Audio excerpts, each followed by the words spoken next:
कैसे हैं दोस्तों? आप सभी को मेरा प्यार भरा नमस्कार। आज हम degree third year fifth sem का कविता का टॉपिक पढ़ेंगे। आइए। कविता किसे कहते हैं? क्या सौंदर्य की कोई परिभाषा हो सकती है? उसका तो केवल रसास्वादन ही किया जा सकता है। यही स्थिति कविता की भी है। बड़े बड़े कवि और आलोचक भी उसकी परिभाषा करते हुए हार मान गए। कविता का सौंदर्य के समान रसास्वादन किया जा सकता है।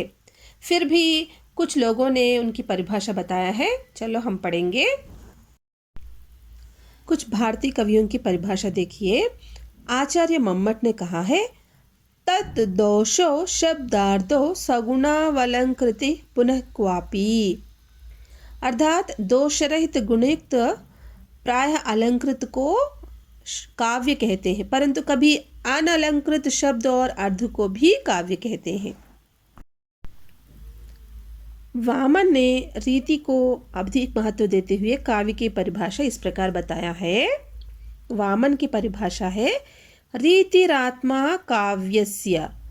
अर्थात रीति ही काव्य की आत्मा है। रीति से आचार्य वामन का तात्पर्य है गौड़ी, वैदर्भी तथा पांचाली रीतियों से।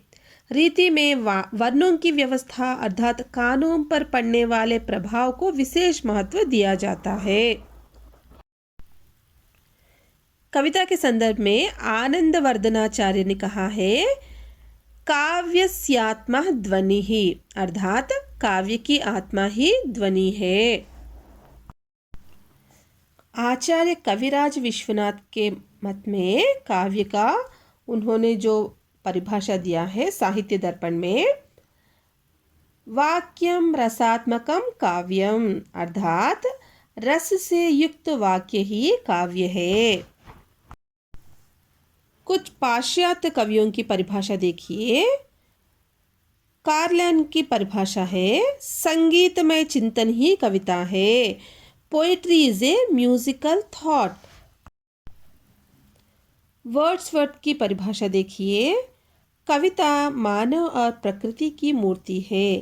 Poetry is the image of man and nature. हमने कविता की परिभाषा उसके बारे में जानकारी हासिल की है। कविता क्या है? अभी कविता में कौन से गुण होना चाहिए, किसको कविता कहते हैं, कौन से गुण रहने से वो कविता हो सकती है, उसके बारे में पढ़ेंगे। आइए। कविता में विचारों की अपेक्षा भावों की प्रधानता रहती है। कविता में आनंद की अनुभूति होती है। अलौकिक आनंद ही काव्य की आत्मा है। कविता कल्पना प्रसूति है। कवि स्वप्न दृष्टा होता है। कविता भाव और कल्पना का छंदोबद्ध वर्णन है। समुचित रूप से देखा जाए तो काव्य में रसात्मकता, निर्दोषता, अलंकार विधान तथा लोकहित की भावना पाई जाती है। कविता का प्रयोजन।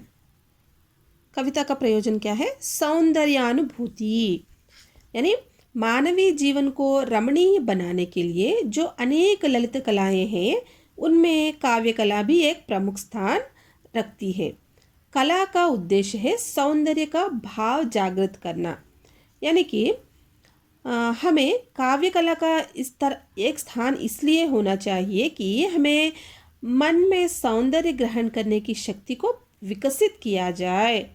तो इस सौंदर्य भाव सौंदर्य भी हो सकती है, शब्द सौंदर्य भी हो सकती है, ध्वनि सौंदर्य भी हो सकती है। और दूसरा प्रयोजन है सत्यम और शिवम की प्राप्ति।